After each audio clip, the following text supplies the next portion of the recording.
Hai guys, kembali lagi denganku. Jadi kali ini aku mau bahas bukunya Eka Kurniawan lagi. Aduh kipasnya.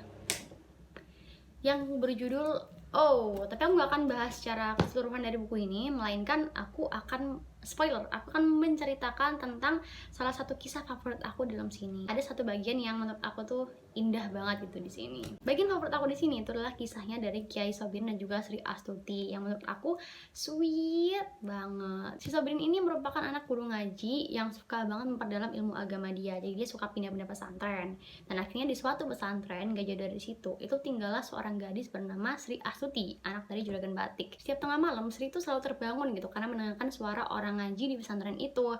Dan dia ngerasa ada satu suara yang berbeda nih di sini. Kalau kata dia sih, suara itu tuh seperti nyanyian gitu, seperti rayuan penuh rindu. Jadi karena dia senyum-senyum sendiri ketika mendengarkan lantunan ayat suci itu tadi.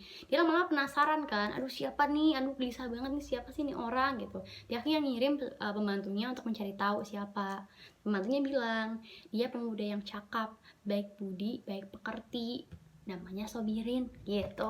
Sudah akhirnya bilang nih ke ayahnya kalau dia pengen belajar ngaji. Ada seorang santri yang pandai mengaji di pesantren namanya Sobirin. Bisakah dia dipanggil ke rumah seminggu sekali? Si ayah seneng dong karena kan anaknya mau belajar ngaji gitu ya. Jadi dipanggillah Sobirin ke rumah. Sobirin datang nih ke rumah.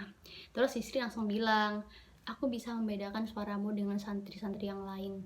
Serasa Allah begitu dekat denganku. Dan Sobirin ketika Sri bilang kayak gitu, dia langsung pulang dengan hati yang bergejolak bahagia gitu, berbunga-bunga gitu lah pokoknya. Dan ketika dia tahu kalau bahwa tiap malam Sri selalu dengerin dia ngaji, menanti dia ngaji bahkan ya, Sobirin akhirnya mulai memilih-milih tuh potongan surat mana ya di Al-Quran yang kira-kira penuh cinta ini gitu. Salah satunya tuh dia membacakan surat Yusuf. Jadi ketika malam Sobirin membacakan surat Yusuf, Sri itu senyum-senyum sendiri sambil nahan rindu. Jadi meskipun dia nggak tahu artinya apa, tapi dia tuh bisa menangkap getarannya gitu kata dia. Dan akhirnya ketika mereka bertemu untuk ngaji, si Sri tuh selalu minta untuk dibacakan arti dari surat yang dilantunkannya tiap malam. Dan ketika dia tahu kisah-kisah dari surat Yusuf itu, dia senyum-senyum sendiri dan bilang ke Sobirin, bacakan kembali surat Yusuf itu nanti malam untukku. Gak kuat banget aku tuh. Kisah mereka akhirnya berlanjut seperti itu, dirajut oleh ayat-ayat suci Al-Quran. Dan di pesantren itu ada seorang kiai yang sadar, dia ngerasa kalau kok si anak santri gue ini tuh lantunannya tiap malam itu merupakan surat-surat penuh cinta gini sih. Kayaknya ada sesuatu yang aneh deh di sini. Akhirnya kiai tanya ke temannya Sobirin, apakah temanmu sedang jatuh cinta? Temennya bilang, iya, kalau Sobirin memang sedang jatuh cinta dengan anak Juragan Batik. Begitu pula dengan ayah Sri. Ayah Sri ini tuh juga sadar ada sesuatu yang salah dengan anak gadisnya ini. Kok tiap malam Jumat? Jadi tiap malam Jumat tuh mereka ngaji gitu. Kok tiap malam Jumat anak perempuanku ini suka kayak apa ya, happy banget gitu sih menanti-nanti tuh ketemu sama guru ngajinya. Terus si ayah ini langsung tuh menerkam si Sri, kau jatuh cinta dengan guru ngajimu? Si Sri diem, dan artinya yes. Si ayah yang gak suka dengan hubungan mereka berdua akhirnya minta kiai untuk mengganti guru ngajinya. Kiai yang udah tahu tentang permasalahan ini akhirnya mengirimkan temennya Sobirin itu tadi untuk gantiin Sobirin.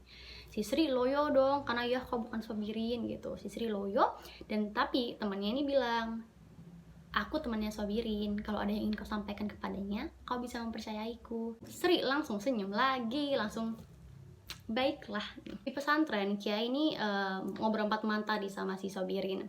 Kiai bilang kalau memang kamu benar-benar mencintai gadis itu, nanti ketika aku pulang haji, kalian berdua akan kukawinkan. Aku akan nanti ngobrol nih baik-baik ke Juragan Batik, insya Allah bisalah kalian berdua menikah nanti. Dan akhirnya sebulan setelah itu Kiai berangkat haji.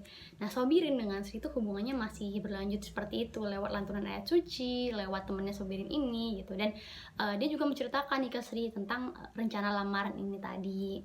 Si ayah Sri itu ngerasa kayaknya mereka masih berhubungan deh ini gitu. Ayahnya marah dan akhirnya dia mempercepat perjodohan Sri dengan seorang calon gitu lah pokoknya. Sri memang mau dijodohkan cuman gak buru-buru, tapi karena ada hubungan dia dengan Sobirin dipercepat. Sri gak mau dong ya, karena kan udah suka sama Sobirin. Tidak mau ayah, aku tidak mau gitu. Sobirin dan Sri tuh sangat resah gitu. Mereka menunggu-nunggu kapan si Kiai ini pulang sih, kita butuh jalan keluar gitu. Tapi ternyata Kiai gak kunjung pulang karena Kiai meninggal ketika sedang haji. Masya Allah. Sobirin sama Sri pun akhirnya memutuskan untuk bertemu nih. Mereka bertemu di belakang, di dapur tempat pembuatan batik-batik gitu. Tapi pertemuan ini diketahui sama ayah si Sri. Jadi pertemuan ini menjadi suatu tragedi, guys. Jadi ketika di sana mereka berkumpul bertiga, itu mereka tarik-tarikan ya. Sobirin sama ayah Sri itu tarik-tarikan rebutan Sri, dan si Sobirin diteriak-teriakin sama ayahnya Sri, sampai akhirnya puncak kemarahan si ayah, dia mengambil satu wajan malam panas ini itu diguyur ke wajah Sobirin. Jadi wajah Sobirin hancur dan matanya pun buta, guys. Aduh, susah. Dan akhirnya mereka terpisah di sana. Sri dinikahkan, Sobirin tetap ke pesantren untuk ngaji-ngaji terus gitu. Dan ada satu hal yang mereka ketahui berdua aja. Jadi ketika sebelum pernikahan Sri itu, Sri sempat bilang nih ke Sobirin, "Kekasihku, teruslah mengaji. Allah akan membuka jalan untuk kita." Jalur langit, guys, jalur langit. Dan akhirnya Kiai Sobirin terus mengaji bertahun-tahun, berpuluh-puluh tahun dia mengaji, dan akhirnya udah jadi kiai nih. Ini Kiai Sobirin ini di suatu surau, dia lagi ngaji di dalam gitu ya, tiba-tiba dia mendengar suara apa ya, kayak geremeng-geremeng, ngomong-ngomong, orang ngomong gak jelas gitu loh. Di luar tuh ada seorang perempuan gila gitu ya, kurus, kering, rempeng, dekil, bau, pokoknya kunyel gitulah, dia geremeng-geremeng sendiri. Si Kiai Sobirin ini mencoba keluar tuh, meraba-raba, kan buta ya kan, jadi dia meraba-raba untuk mencari tahu. Dia tanya, "Siapa kau?" gitu, gak ada yang nyahut. Akhirnya dia masih terus maju meraba-raba. Akhirnya ketemu nih, ada sosok yang lagi duduk jongkok sambil menggigil dan geremeng-geremeng di bawah.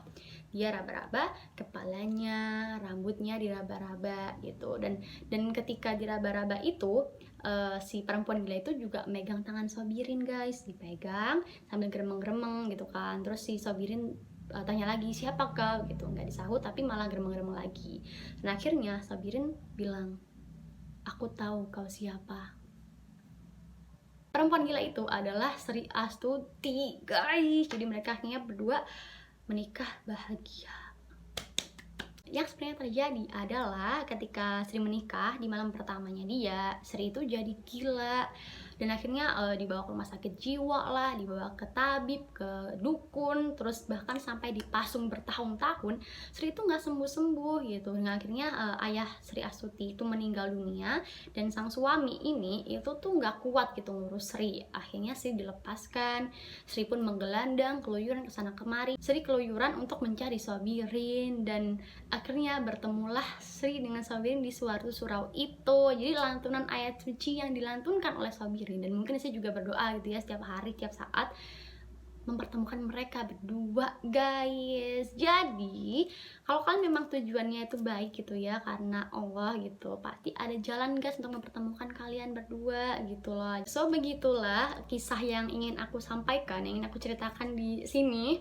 Karena menurut aku cerita itu indah banget sih, karena berhubungan dengan agama, dengan cinta gitu ya. Jadi menurut aku tuh sweet banget gitu. Dan aku berharap sih kalian baca buku ini juga, karena ini bagus banget, guys, tentang soal seekor monyet yang ingin menikah dengan kaisar dangdut. Unik banget gitu, bagus banget, kalian harus baca juga buku ini. Oke, gitu aja, terima kasih dan sampai jumpa.